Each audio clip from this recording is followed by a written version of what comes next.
My name is Joyce Johnson. I'm a Chicago native, a Whitney Young Dolphin just down the street. Go Dolphins. And proud to be here to introduce the last panel, which was originally named Unlocking Capital Beyond the Banks. I'd be remiss that I renamed it Unlocking Capital with and Beyond the Banks, as we have some great banking representatives here. Our panel will cover a number of financing opportunities that will hopefully help you expand your business, not only with the city of Chicago, but with the state and other opportunities in government. So I have a question. How many people here are looking for capital? Pretty much everybody. It's the Show Me the Money crew. So those people who stepped outside to say hi to Tyrone and Hermine, hopefully come back in. We have some great subject matter experts that will have some very open descriptions and discussions around. And while I know that some of you all are concerned about the political environment, our panel wants to say that we're here to help you. If you have a strong business, politics should not drive most of your value. So we're not taking a political angle, we're taking the money angle. And most of you all that know me know that that's kind of my main concern. With regards to a little bit about who I am, I'm born and raised in Chicago again, 38 years of private equity and private credit and venture capital investment. Been doing it a long time. Most importantly, for the last 10 years, I've been spending the majority of my time helping women and minority businesses scale. I sit on 5 corporate boards, 3 public, 2 private. 2 of them are those large Black-owned businesses on a global basis. And I also sit on the board of the Hope Chicago, if y'all know Hope, raising $1 billion for Black-around kids plus 1 parent to go to school. And I'm the treasurer for that group and the treasurer for the Chicago Sinfonietta, which is the world's most diverse orchestra here in Chicago. Lastly, I sit on the board of a hospital 2 blocks away from where I grew up, called South Shore Hospital, for those who are raising issues about healthcare in a small community-based hospital. We believe that's a very important element. My primary goal is to help folks raise capital and to invest, and I will continue doing this until somebody asks or begs me to retire. Before I bring up the panel, I just wanted to say we're going to talk about access to capital. But as you all think about your businesses, this is about storytelling. You have to be able to sell your opportunity to invest in your business, but most of all, you have to be able to sell yourself. As an investor, I firmly believe that I don't invest in companies, I invest in people and teams. Again, we invest in people and teams. So have your team tight, have your investment thesis solid, and we'll help you access capital. I am going to ask my distinguished panel to begin to come up. I'll start and introduce. I have to start with my fellow Dolphin. Mr. Gary Hall, would you come up from SWS Capital, also representing the Clear Vision Fund?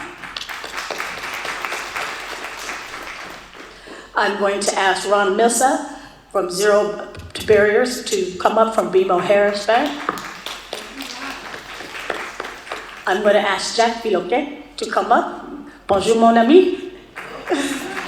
From JP Morgan Private Bank. And last but not least, my other French pal, fake French pal, bonjour mon ami, please Mr. Stephen Hunter, representing Corals and Brady's. As the panels get settled, our format is going to be to ask them to briefly introduce their firms, and I'll ask one question over and above them telling a little bit about their firms. But tell us why they can be helpful and what access they have to our firms. And I am going to go take a seat because I think I'm the only one that has on heels and I can't be like Patti LaBelle and kick them off. So I'll go take a seat. But I'll start with you, Gary. Does everybody have mics? Oh, you share? Okay. Gary, tell us a little bit about SWS and Clear Vision Fund and how you got your pathway here and how you might be helpful to this group. So first of all, I'd be remiss if I didn't just say I'm happy to be home. I'm from Chicago originally, but I live in California now. I recently just got a place here in Chicago 3 weeks ago. And though I'm down in Streeterville, it's nothing like being home. As Joyce mentioned, we're both from Whitney Young. We've been in this area. I skipped school a lot being over here, Joyce. I don't know about you, but it's just glad to be here.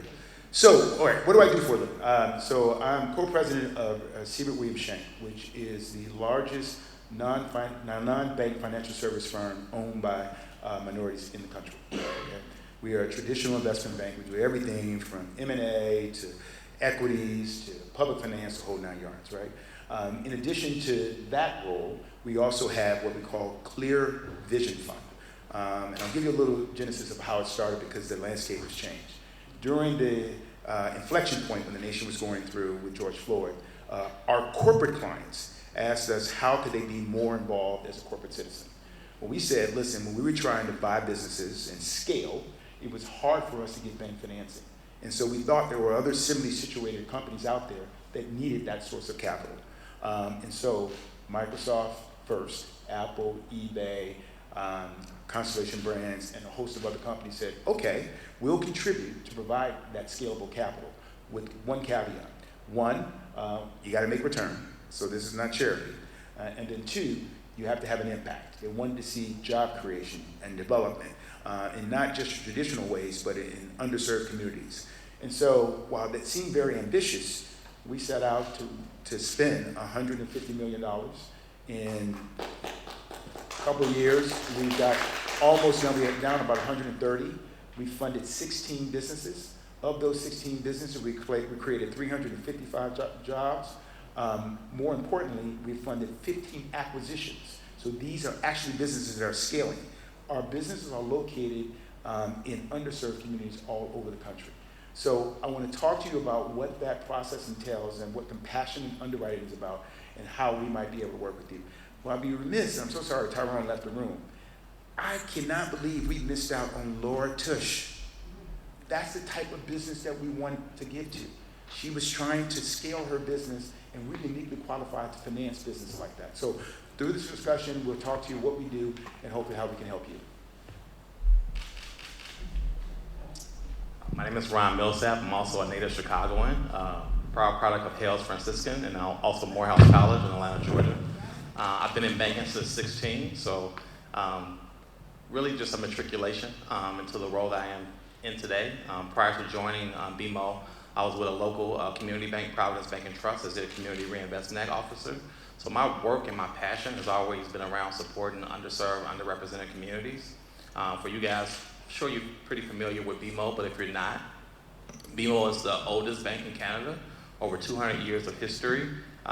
They acquired BMO Harris Bank many, many moons ago and have their headquarters here in Chicago. We're the largest headquartered financial service institution as far as banks here in Chicago. And we're the 8th largest bank in North America. So we continue to grow our presence. We're now in 32 states and actually lead a multi-state program across 22 states where we have retail banking presence. How I help this audience in terms of a conversation around access to capital is that's my work every day. So I lead a team of business development strategists that work with our branches, that work with community partners, really around helping underrepresented businesses get access to capital, access to education and all different type of technical resources, as well as access to partnerships. We partner with over 50 plus community development financial institutions. The Urban League is a trusted nonprofit partner here in Illinois, as well as many urban leagues across our footprint. Some of you guys may be familiar with Allies for Community Business. That's another local CDFI that we work with quite a bit. And it's really about realizing that we don't have all the answers and all the solutions, but through some of our offerings, we're really trying to help businesses grow and scale. In my work, we lead 7 distinct special purpose credit programs, helping Black-owned businesses, women-owned businesses, Native-owned businesses, as well as Asian, LGBTQ, and veteran-owned businesses get access to the right resources. When we designed those programs, we thought very intentionally about community. So we looked for community partners that had cultural competency with each one of those ethnic groups, whether it was language considerations, whether it was whatever type of things that were really needed for that specific audience or community as we developed those programs. We wanted to make sure we were listening intently to design something that was ultimately impactful. Those programs launched in November 2020, scratch portfolio. We hadn't done any lending in the program. It offers working capital up to $50,000. What did we hear in terms of feedback? Most small businesses can't get that traditional banking relationship. access to $50,000 in working capital to really begin to help those small businesses start to grow and scale. All of those programs come with pricing considerations where we discount the interest rate. You're not required to pledge hard collateral, so the loans are essentially unsecured. They're into perpetuity, they don't have maturity dates. And then typical debt service requirements require that you pay at least 1.25 times the amount that you borrow. Our program will go as low as 1.10 times. But I want to be honest with the audience in terms of when we talk about debt. Debt is one of the hardest aspects for small businesses to get access to in terms of the growth cycle. And often banks present that tough challenge of lending to you only when you're stable in terms of your operations and you have cash flow. So even in our program, you still have to be at least 2 years in business, have stable cash flow. But we've seen now over 60 businesses grow from that program of $50,000 in working capital to some well over $250,000, $500,000, $1 million of working capital access now available to them. So that's just a little bit about the program. I'm sure we'll get more into that conversation of what BMO can do as an institution. But I really think it's about having the audience understand the capital stack and those different institutions outside of banks that are there to help you on your growth journey.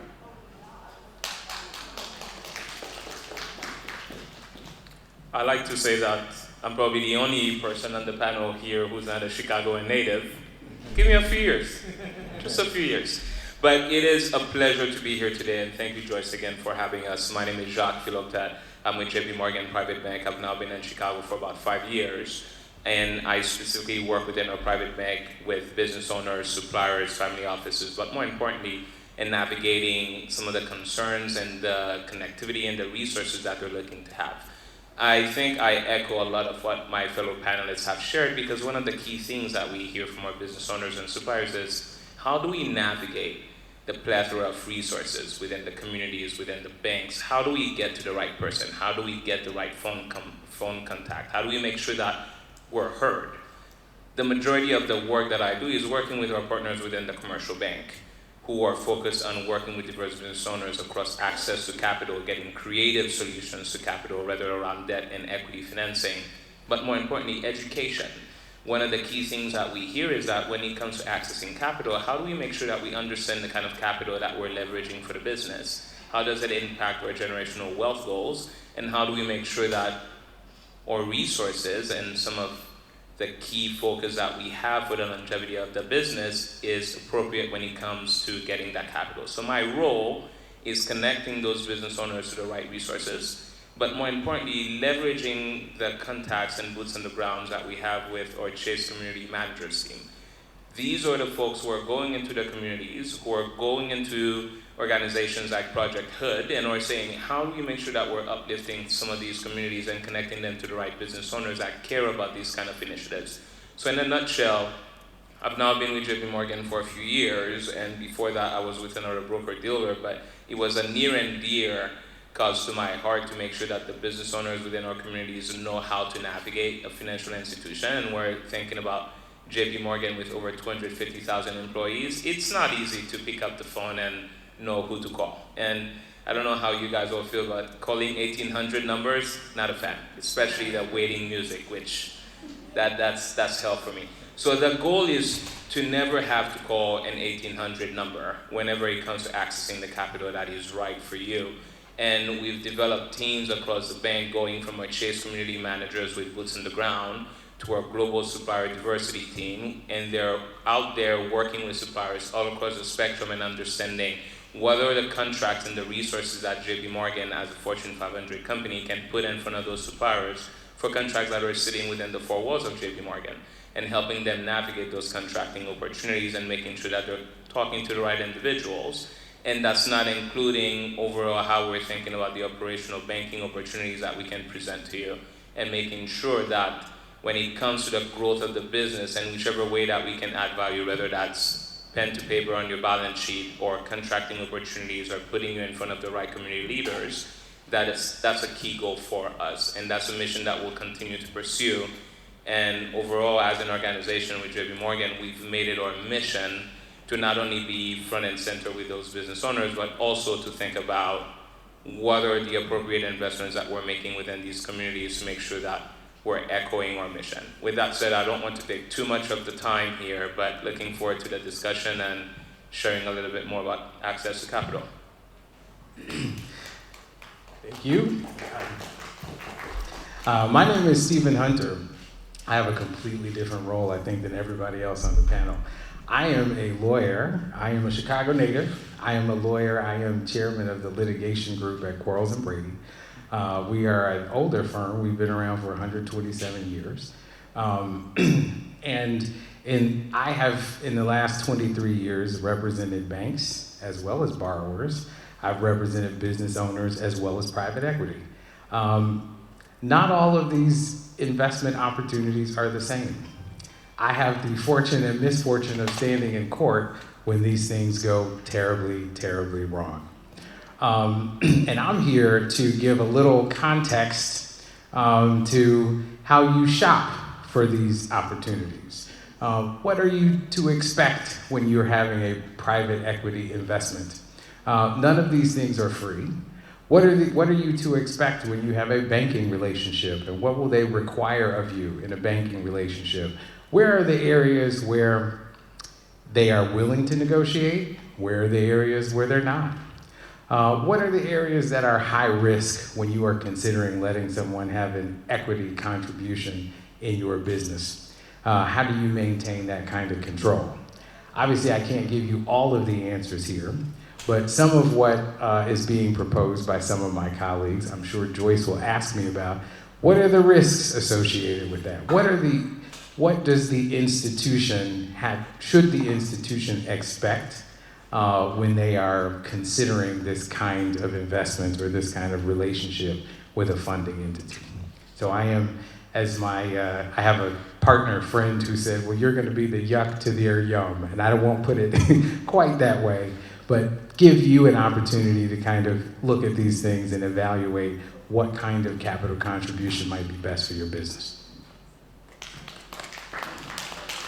Thank you, gentlemen. So I'm going to ask a question of the audience. How many groups here or people are considering some level of contracting with the city, some type of RFP or contract that they're chasing with the city? So a large portion of you. And as you might know, with that contract, when you all award, get the win, you'll need probably some financing to kick it off. Does everybody understand what that means? Usually you need some sort of what we call working capital. Great. So now I'm going to turn back to my panel and ask a couple of questions, and then I'm going to end with you because I want you to address issues, Stephen. But I'm going to kick it off to the panel and ask, how do they approach your firms to talk about potential contract financing or vendor financing, as we call it? And how could they access an opportunity with, I'll start with Clear Vision Fund. Thanks, Gary.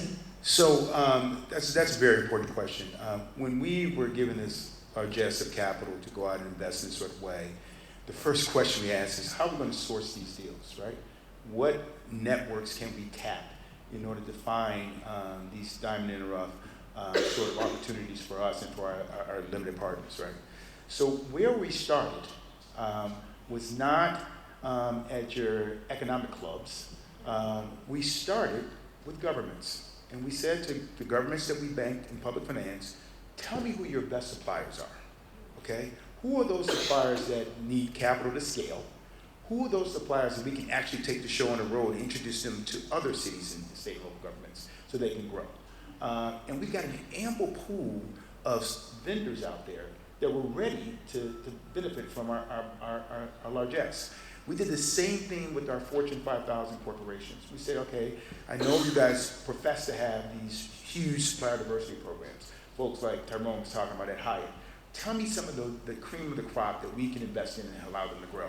And lo and behold, we got a tremendous amount of inflows from those sort of natural, what I call it, accretive sources. So start with the fact that, if you're looking to grow, make sure you have a cooperative relationship with your state and local government if you're a vendor of that, or your corporation, because they might have sources of capital that you might not even know about.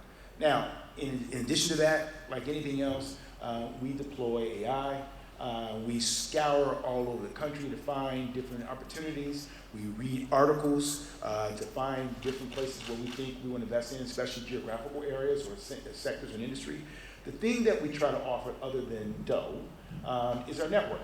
And so our ability to take a vendor who's in Philadelphia to Chicago to LA and allow them to grow, because we have networks and we understand how to navigate some of these Byzantine procurement processes, because they are, it's very helpful.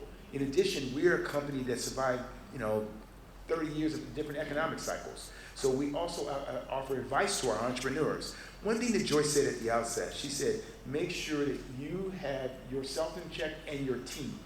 All right? Now, I know we are around United Center where Michael Jordan was the man, right? But I would ask him to think about what he did in Barcelona when he was part of the Dream Team. Your ability to have more than yourself, but people around you sometimes have vested interest by having skin in the game, is critically important in us looking at you to discern whether or not this is a business we want to invest in. We don't want to have a critical person, they go away, and not having a deep bench. So having a deep bench is important. The second thing, for us to look at you, you've got to know your numbers. And I'm not just talking about your profitability. You've got to know your cost per unit. You've got to know where your concentration of customers are. You've got to have plans for stress test recalls if things go bad, okay? You got to know what sort of Herculean events can take place to help you scale. But you have to know your numbers. There's no substitute for that, and making sure that your accounting and your books are in order. But the way you find us is looking around we're prominently displayed on the internet. I will not give any business card. My kids do not let me use business card anymore. They think that's destroying the environment. But LinkedIn is critically important. And not only be able to contact me, but allow me to put you in contact with others who might be helpful to you. So that's my sort of words of wisdom at this point, Joyce. Maybe piggybacking on that question, there's a lot that he said that I won't regurgitate because I think it's directly applicable to banking in the same way. But for the audience, by show of hands, of those who are seeking contracts with the city, like, are you less than 5 years in business? Raise your hand. Okay, and if you're more than 5 years in business, raise your hand. So contextually around where you are as a business is very critical to what type of contracts you're seeking with the city, and then understanding their payment terms, which was another great aspect of the conversation before, because we tend to see governments paying even slower than private or public-owned companies by way of their actual net receivable days, and how that concentration risk lines up to who else is in your kind of your own kind of supply chain, if you will, in terms of who you're doing business with and what other payment terms you have, having that level of diversification as you approach the bank. Hey, Ron, can I interrupt and ask you to unpack something really quickly? Go ahead. Unpack the receivables discussion you were just having and what that potentially means. So you win an RFP, let's say I'd love it to be 10 million, but let's say it's for $1 million, okay? Okay, let's say 10, okay, great, 10, we're scaling. And you win an RFP to either give some services and or more importantly to produce products, whether it's in Jansan and others. Use that as an example to unpack what you were just saying. I apologize for interrupting, but I thought it's a good example for the audience to understand. Like from an educational perspective, like you see it as a source of your ability to grow revenues and net profits at the end of the day to get that $10 million contract. And so that's very meaningful to you. For an investor, for a bank, it's the risk that we're evaluating, right? So to the extent that $10 million contract is 100% of your receivables, that's massive concentration risk, right? Even at 30%, that's massive concentration risk. Because if that one vendor goes bad, the likelihood of you being able to repay my debt goes down substantially. And most banks are not going to give you a full 1-for-1 on your receivable. As we evaluate and underwrite that receivable, we're going to discount it by a base of at least 25%. So your $10 million contract is really $7.5 million from what's lendable, right? But this is the education. This is the part of understanding how different investors and different banks look at things. Now, banks are the cheapest source of capital you're going to get from a debt perspective, right? That's the cheapest source of capital you're going to get from a debt, and you don't have to give up ownership. So why is he shaking his head? In agreements or not? Well, he's just telling you his debt's not cheap. He's not a bank. And he may even have, I know he's the Shark Tank. and it's not him sharp, I'm sharp. It's just So understand. you a loan shark and he the Shark Tank. No, it's not. So I think we see Shark Tank and we think that everything's predatory. There are predatory usury things that are out there that you'll come across all the time, right? For this firm to set up to be the largest minority-led firm, provide the type of access to capital markets that they're providing, you will not find it anywhere else. The fact that they have deals that they've done with folks that look like you and I is credibility. Regardless of, I won't say totally regardless to the pricing, but you understand the pricing because of the dynamic who you're looking for the equity or the debt. Mm-hmm. So you go into it with the education, understanding for this vehicle, this is what I'm going to pay for it, right? So without giving up equity. Yeah, we have to do our homework before we go into a transaction, understanding what is the market bearing for this access that I'm asking for, yeah. Right? Well, can you change that there or not? I know those are the rules. Like I said, I come in here and I change the rules to make it work for certain people. What are banks doing to help smaller businesses that may not have all the, the A's, we're talking about the C players? Yeah. So it almost goes back to that basic conversation of education. Education starts as the primary.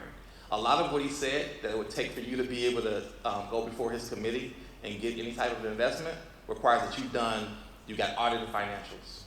Well, let me back up. Go ahead. I think talk about your actual program because that addresses your question of small and medium-sized businesses where you're providing grants and you're providing larger grants as they scale. And then I want to switch to Jock and chat about access to the supplier diversity base and others. And then we're going to talk a little bit about M&A because that's part of the issues in the market right now. But please. I'm going to give you two programs that we have at BMO. Put your mic up a little bit. We have two programs at BMO that I'm going to tell you about that have been really accretive to helping small businesses grow. One is our BMO Celebrating Women Grant Program. Now in its fourth year in the U.S., we're going to give out 15 grants at $10K each across our footprint. And then how I somewhat act as a conduit to a lot of these programs. Out of curiosity right now, by show of hands, how many people have a Chase account? It is. How many people have had conversations with our bank to access capital, lending opportunities? Therein lies the problem. So there's or the opportunity. Exactly. So there's a vast opportunity here to talk about so work. John, just before you go on, just so everyone saw, you might not have been able to see people's hands behind. Most of this audience has some relationship with BMO or JP Morgan, whether it's their own personal banking accounts, etc. Very few, I think I saw two or three only hands, have relationships with regards to accessing capital for their business. And this panel, the goal here is to get you in the conversation. They can't guarantee you capital, but they can start preparing you. So if we were to look very quickly, and I'll let you finish, we look at the two gentlemen, Jacques and Ron, in the middle. They will help and assist and mentor and hopefully be able to provide grants, access to the small, as we call it, community-based access to capital. And once you guys get a couple of those $10 million, $20 million contracts, Gary will be on the hunt to help you transition to his level of business. But more importantly, I started this conversation with, we are here to help. This is not just a panel that says, hi, goodbye, go away, the conference is over. You'll have access to me. I'm happy to use my network, and I probably will turn it over to some of these folks because the goal is to start following you all as businesses as you grow. And Ron might say, you're out of my zero barriers growth, let me introduce you to the commercial bank, right, Ron? Or the same for your group. It's to help you guide the pathway and take a lot of that fear away from being involved in the banking system and or the credit side. I interrupted you, Jock, I'm sorry. No, that was very well put. One of the questions that I would actually like to ask before I finish the point around connectivity within the bank is, out of this audience, who here feels like they have a quarterback within the bank that they're working with? Someone that they can go to, navigate their questions to, navigate. So let's say out of 15, 20 people here, we have 4. These are the key relationships that you want to leverage. A quarterback within the bank, whether that's me, whether that's Ron, whether that's anyone else in a different bank that is saying, how do we get you to your goal? And my role specifically is I manage and invest my clients' assets. I provide them with guidance around generational wealth. I really help to marry their balance sheet to their estate planning team. But more importantly, they want to think about the longevity of their business. So the resources that we have within the bank are going to be a global supplier diversity team that are going out there and working with you around each supplier, understanding the criteria in which tiers that you fall within, which contracts are you going after, what kind of resources are you looking for access to capital, and navigating the bank to get you in front of these opportunities, or more importantly, connecting you to the commercial bank when it comes to the right access for capital, for leverage, for growth that you want to get in front of. But some of the feedback that I always hear is, well, I did get connected to your commercial bank, I didn't get the results that I wanted for the first conversation. And there lies the answer, the first conversation. It's an ongoing conversation and a discussion to build the relationship around where can we make sure that there's longevity to the relationship that we're building with you. So within our global supplier diversity team, we're going to have key initiatives around diverse business owners, women-led initiatives, Hispanic-led initiatives to ensure that you're getting in front of the right contracting opportunities.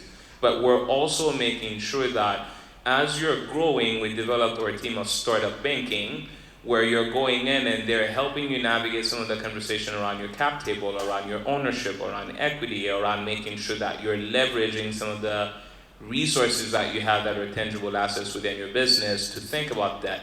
So these are somewhat a plethora of resources that you're going to have, but truly starting with our Chase level, I do want to say that one of the key things that I like to share with my business owners and suppliers is say, oh, I'm with Chase, I think I'm all set. I say, you may think you're all set, but there is so much more to our platform that we can offer. Chase is truly the tip of the iceberg within all of the different resources that we can help you navigate within the broader JP Morgan institution.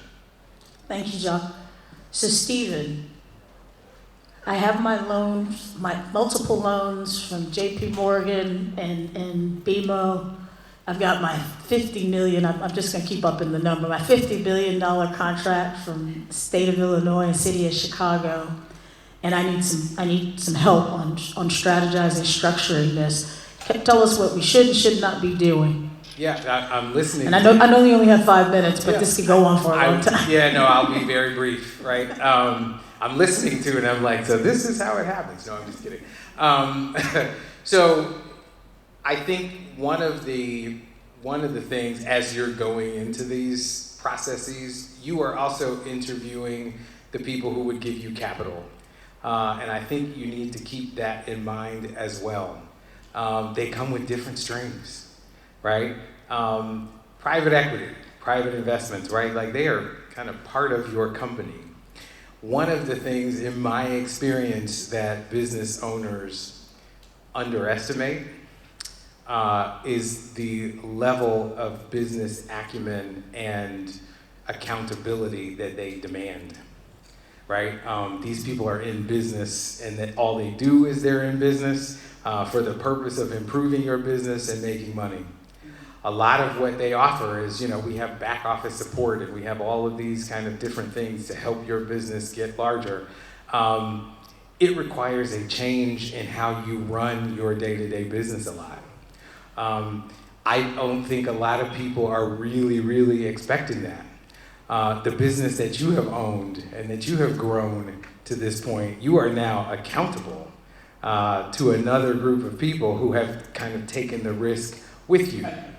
So all of these things that seem like, oh yes, these are wonderful attributes that they might offer to us, you have to ask yourself, are you really prepared to make that transition, to be the kind of company that they want to continue to invest in?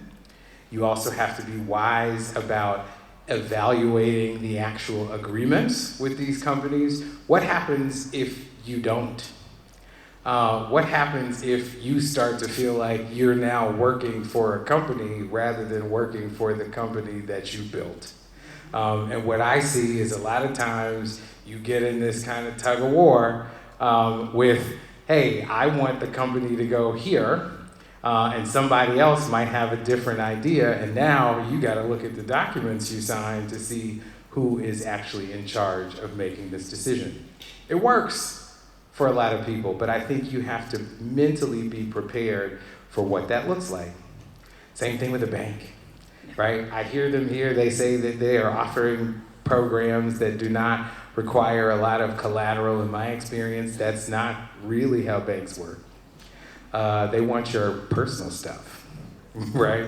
You mess up, the bank is very simple, right? Like they make money by lending you money and they expect it back plus.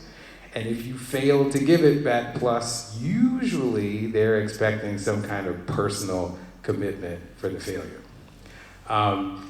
They don't get involved as much. Some of the banks have, wraparound services as well because they would like their money. But they don't necessarily get involved in your business the same way as private equity, so that's a wonderful thing. But they are remarkably exacting in how much they demand every month. And if you're not able to meet it, there are some workouts and things that you can do. But eventually that runs out. And so as you are shopping for who is the best partner to provide capital, you are also interviewing them. You are looking at the terms of the agreement, hopefully with counsel. Is this something that I can do? Hopefully with a counsel who's not just talking to you about this is what it says on the paper. This is what your life is going to look like if you're operating with this particular lender. You got to make a choice. You got to take some risk, but you have to evaluate how you do business to determine which of these kind of programs are going to be best for your business. A lot of times people, they see the numbers on the page and don't really evaluate what is it that I'm giving away or what is it that I'm risking to get this capital investment. That's very important. I'll let you go, Gary. And I just want the group here to understand this panel was hand-selected because I want to pick up on Jock's words of quarterback.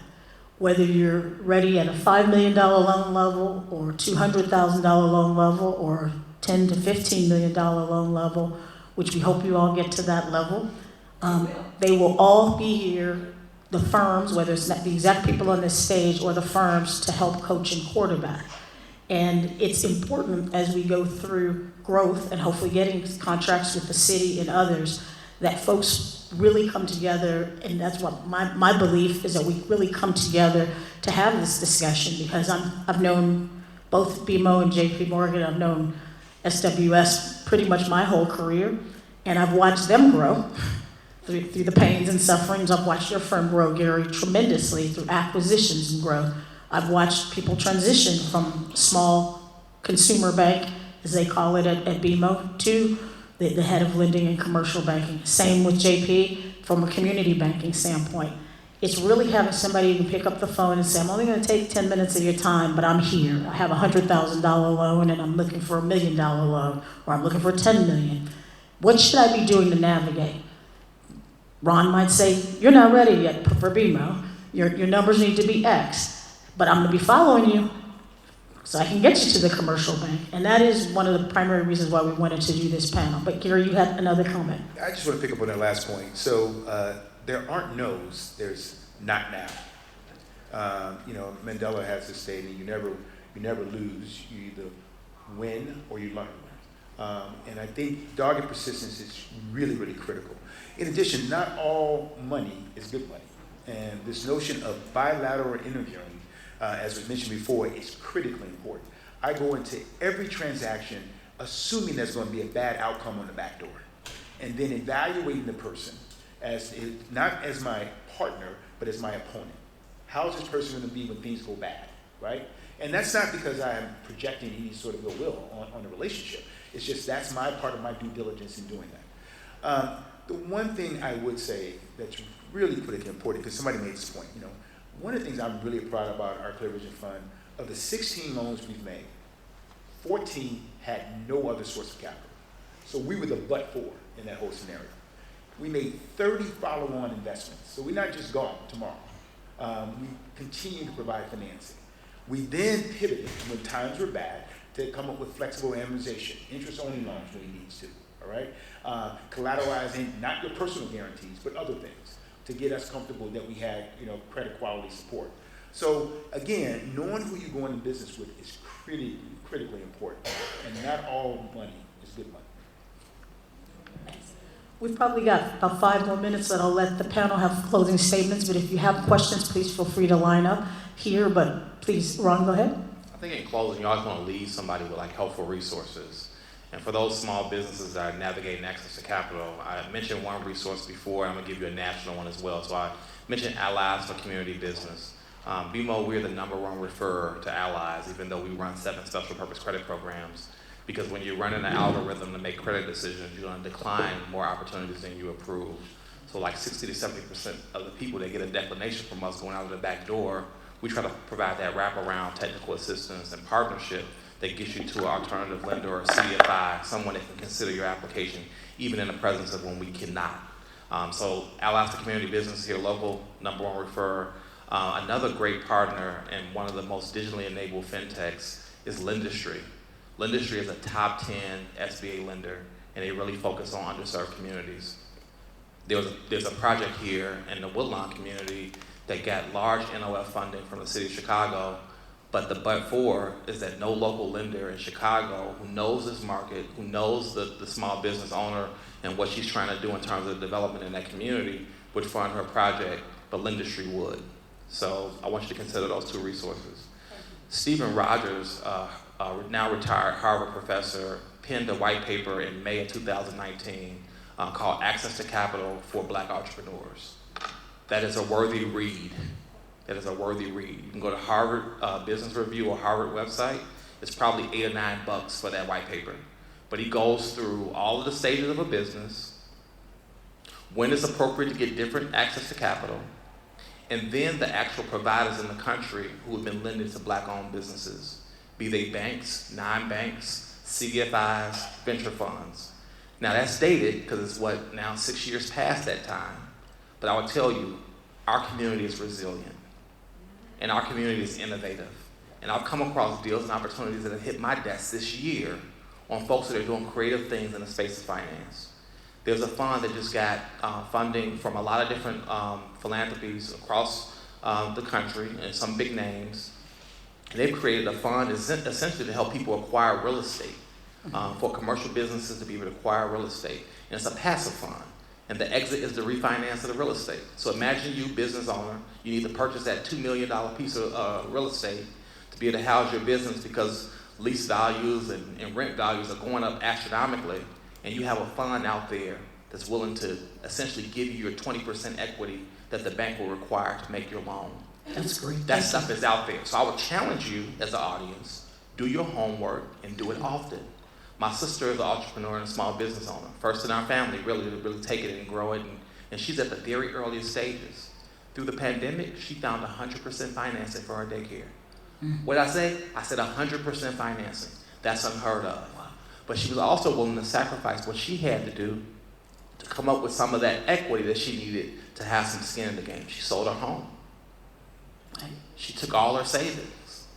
She went for broke because she believes in her vision. But fortunately for her, she was able to find CDFIs and other community partners that had unique programming to support her in her journey. So you have not because you ask not. My mom said a closed mouth don't get fed. And do your homework because what you may not think is possible already exists. Great. Thank you, Ron. Chuck, any closing remarks? I think for now, I would echo a lot of what's being said. It's do your homework, know your numbers. I think one other thing that I hear a lot is the relationship is a two-way street. And I'd like to echo what you said about a contractual deal in terms of what you're expecting from private capital versus what you're expecting from banking capital and the kind of involvement and engagement. As the business owner, you can dictate that. When you're having a conversation with us, you can tell us how much you want us to be involved. You can tell us how much you want us to be restrained. You can tell us which avenues you want us to explore more. I think there's somewhat a lack of voice that can be done in those deals in terms of where do you want us to be helpful to you, to connect you to the likes of Joyce, to connect you to the likes of Ron, to connect you to whoever might be the most helpful if we're not able to be helpful. That's one of the key takeaways that I'd like to share with this audience is always feel empowered to share with us where we can add the most value to you. Thank you so much, John. Know what you're signing. know what you're signing. There's a whole industry of people called lawyers who are around to assist you with understanding what it is you're signing, right? Who might be able to revise a little bit of what you're signing, but understand the relationship that you're getting into, and I mean the nuances of it and how you're going to have to run your business after you get into that agreement. Understand that before you get in it, and it will make a healthier relationship for both of you. That's great, thank you, thank you. Please, we have some questions. Please state your name and where you're from. Okay, hi, can you hear me? Yeah. Okay, my name is Adrienne Bruce, and I am not a business owner. Actually, I was a business owner, but I work for a minority-owned scaled IT consulting firm, SDI Presence, headquartered here. And this is really not about access to capital. Actually, our company is in one of your banks, okay? So we've been doing business with you for decades. What I want to talk about, and I grew up in the banking industry. I actually grew up at JPMorgan Chase out of Detroit. Jocks, you know me. But I really pose this question to Ron and Jocks. SDI Presence is an Asian Indian owned company, scale. But we spend around, of our total diverse spend, 33% went directly to African Americans in 2024, and 36% went to Hispanic-owned businesses. I want to talk about that quarterbacking, how the two of you can assist in getting an inroad into providing technology solutions for your organizations. Now, I know a little bit more about JPMorgan Chase. A lot of your technical support is out of Columbus, Ohio. But I'd like to talk to you all further, kind of, because we've been talking to both of you, both your organizations, but how you can help quarterback into some of those solutions that we provide. I think that. Talk about the other end. I think that's a great question, just because it's more specific to your firm. Would you guys, after we're done, spend some time with her to allow for just more questions? But we'll make sure that happens right over. But thank you. Good afternoon, everybody. Good afternoon. My name is Joyce Johnson. I am a small business owner in Chicago. I run a video production company called CDFIs. And I have two questions. I have a legal question, but I also have an acquiring capital question, specifically for a service-based business. So for a legal question, to go into these different meetings with different lenders and to be confident in knowing that I'm signing the right thing for myself and for my business, are there cost-effective legal resources for new business owners who are just starting out and probably can't afford XYZ retainer for this attorney or that? There are. First of all, if you have a relationship with an attorney, a lot of them will look at that for free, right? If you have a relationship. A good attorney. Yes. But it's a relationship, right? Like that attorney will expect that when you as you start to get new things or have problems, that you're going to come back to them when, they don't want to hear you're going to someone else and paying them and you're doing all this stuff for free. There are resources like, there are lots of kind of pro bono resources.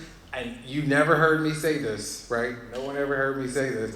You can run it through an AI software to actually try to figure out if you don't have anything else.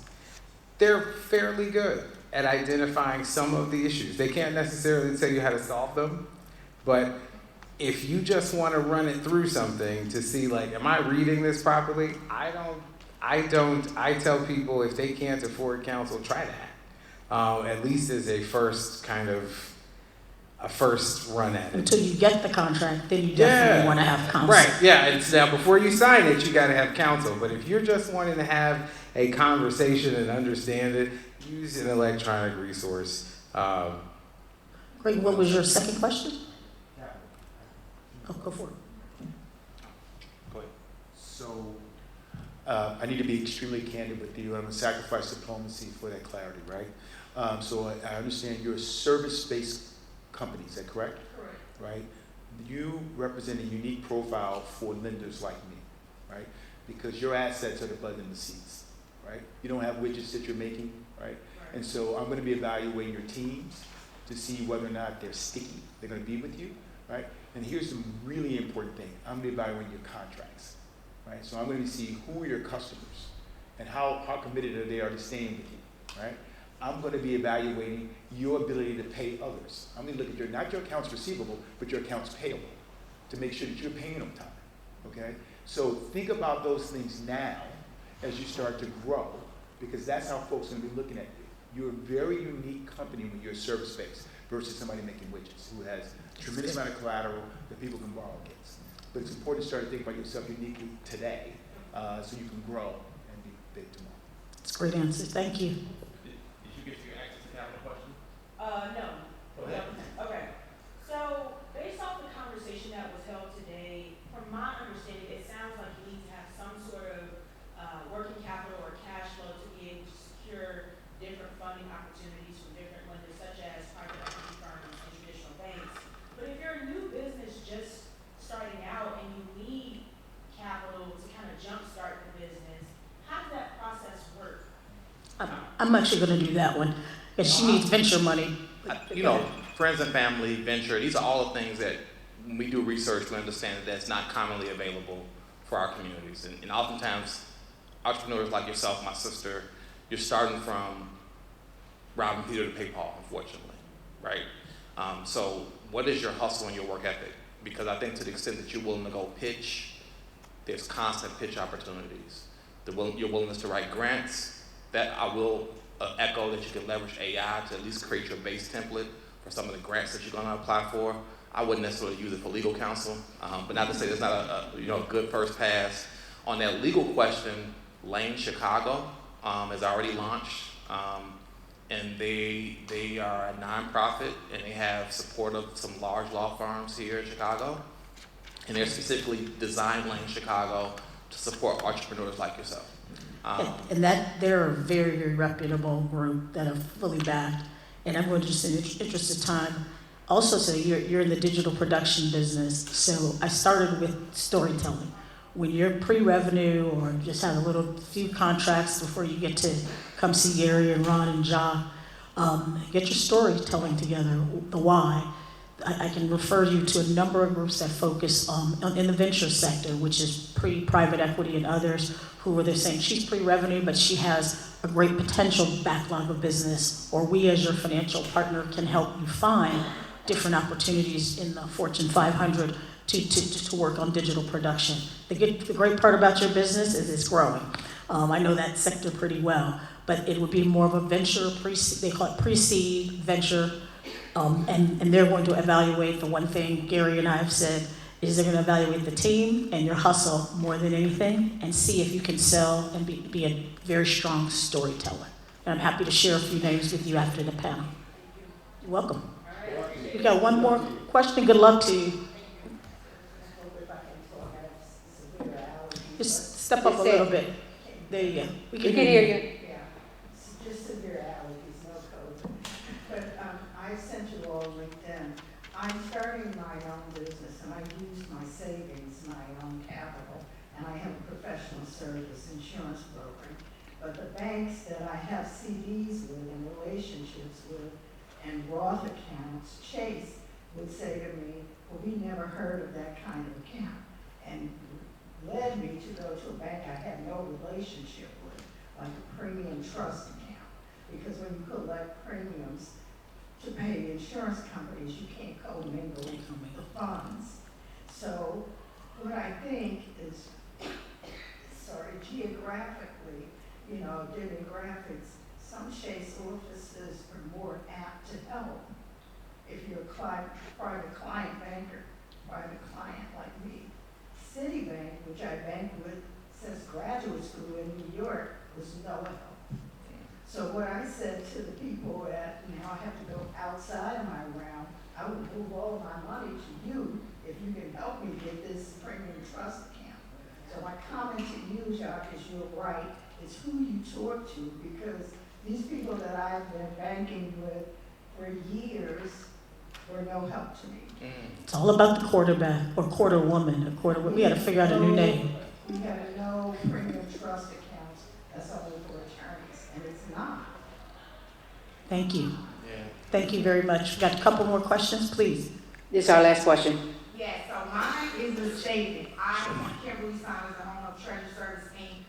I actually do taxes.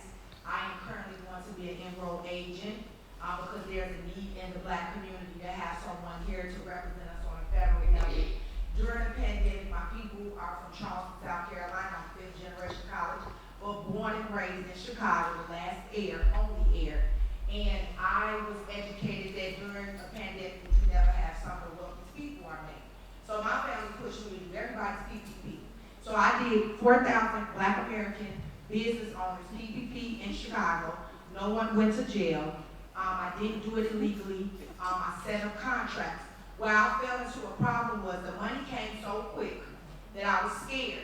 And I was banking first. I was with Chase. So I think I deposited $150,000 because at the time I dated a Somalian doctor. So he helped me make a contract, a Somalian, because he educated me on you don't want to get caught in money laundering. So he said take everything in cashier's checks to count. I'm just telling you, he said make sure you have a contract. So I'm telling you why none of the Black people that came to me, we had a problem because the feds already came and saw me about my taxes. So I saw me in the feds, we got a relationship. They have me as a Black woman to come to because they taught me on the federal level that you guys need to do your people taxes. At the end of the day, that's what it's about. It's a community, and it unfortunately, just so you know, the feds told me this. It's not something I'm saying. So I first was at Chase. No, I started out at Bank of America. I had $250,000 in there because I kept putting out cashier's checks. I had so many, I was scared. They froze my money. When they froze my money during the pandemic, because as of by June of 2020, I had all this money. I was trying to do the right thing, put it in the bank. I got my money froze. So then I had all these cashier checks, because I kept taking cashier checks. So then I went to Chase. So I had the money on hold at Bank of America, then I went to Chase. Then I ended up having an issue with Chase. So in your system, I was told by the bank. I'm sorry, do you have a question? Just because she wants to wrap up. That's what I was going to say. In your system, they had me like I did fraud. I ended up going to Wintrust, who I ran $1.2 million through with no problem. Now I'm an up-and-coming developer. That's why I'm here. Wintrust is funding me, but I want to do business with Trace. I have not went out and said anything, but I was told by the banker in my area, he's like, I don't know what they get. Did they get you like, you a foreigner, like I can't do business, but I want to do business with Chase. I'm looking for capital building so that I can have my funding stacked because my goal is turning Lincoln Park, Inglewood is a Lincoln Park. So I'm using my own money. I don't do non-for-profits. I don't know about it. So I want to know if you can help me. I would love to come back and do a relationship with Chase, and if anybody else on there, I am looking for any information, and that's why I'm here. I'm actually counsel for Chase. I'm an advisor, and I think answer that question. He shouldn't answer it in public, Okay. because it's not his area of the bank either. We will try. Okay. I think we have one last question. Thank you. Hi, my name is Monica Agnew. I have two businesses. One is a medical carrier, and I'm trying to get a contract because I want to carry organs. My question to you guys is, I understand how y'all represent. I want to thank everybody for this procurement because this is very exciting. You're welcome. Chase, y'all represent yourself as being like the top-notch bank, JB, but I've been having my business for 5 years. Y'all say have it for 2 years.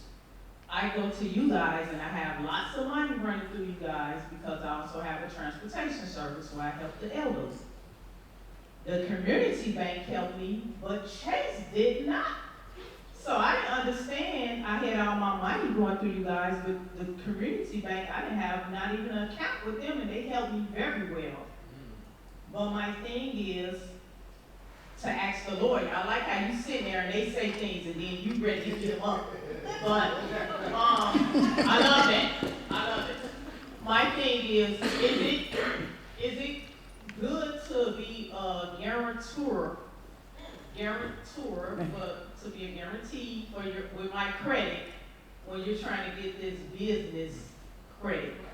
That's a great question. Is that good to me? I just Thank need you. to know that. Thank you, and thank everyone for this. I'm going to answer in the interest of time. I'm not a lawyer, but my background is a banker for way too long, 38 years. The answer to the question is everything. It depends. It depends on how much risk you want to take personally, because you're talking about a personal guarantee. More importantly, it depends on the revenue and cash flows of your business.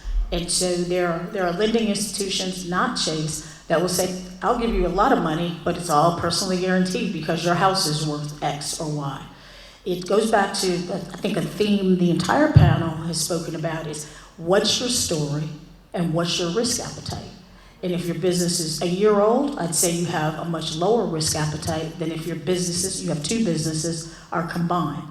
And so you're going to sit down on a sheet of paper and do the math. Everybody spoke about having their numbers and say, I generate cash flow of X. I have a home or real estate or other things valued at Y. What pill am I willing to swallow? Well, I have 94-year-old parents. My risk appetite is a lot different today. Luckily, they've done well than it was 20 years ago. The point being is you have to have a decision tree for yourself, number one. Number two is that's when you go speak to the banker. You have your story. Here are my 3 issues. I'm considering, I don't really want to give a personal guarantee, but I'm considering it because it could scale to X. And I only want to give a personal guarantee, not for 100% of my home's value, but for 20% because I've got cash flow of Y. Help me understand, does this math make sense?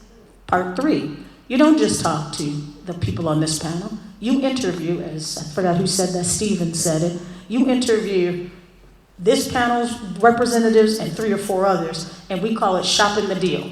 You're going to shop your story and see where you get the best outcome. And then you go home and pray on it and say, I'm either going to do it or I'm not. But then you have a host of alternatives which will ease your fears, not just speaking to one party, as to how you make decisions. Thank you. And we give a thank you to our panel. We appreciate all of you all. Appreciate you hanging with us for questions. This is a great group of folks, and appreciate you all spending time with us. I just want to say, as the Chief Procurement Officer for the City of Chicago, let's stand up and give a great round of applause for this esteemed panel today. We have as the moderator Joyce Johnson, Stephen Hunter, Gary Hall, Jack. I don't want to mess up your last name on you, Ronald.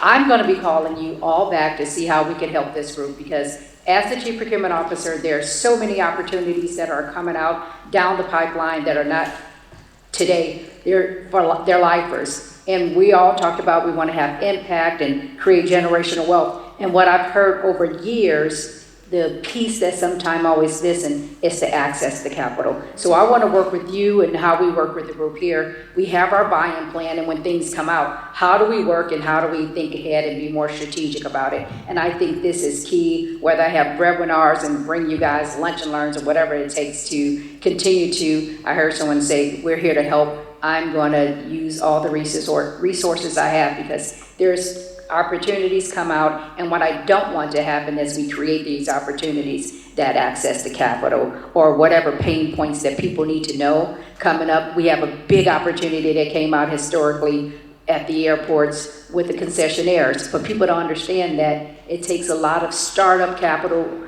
working capital to build out for those high opportunities that we have. So I'm going to bring you in front of that group. Like, if they win, what do we need? What do we need to do? So there you go. So am I, and so are some of the people on my team. But if we're not talking together, we're not going to get there together. So I want to further these conversations, maybe not in this forum, but forums throughout the year, because we're spending a lot of money and we can't let anything fall between the cracks. Thank you so much. And I must say to these 4 distinguished gentlemen, I'm a member, I'm his client, known him my whole life. I've helped refer deals to him. Ron, I've known your colleagues at BMO forever. When I said we're here to help, it might not be these individuals on stage, but we did not come to this panel today to say we're going to be talking heads, and we appreciate all your specific questions, and we're here to help. But thank you. Thank you.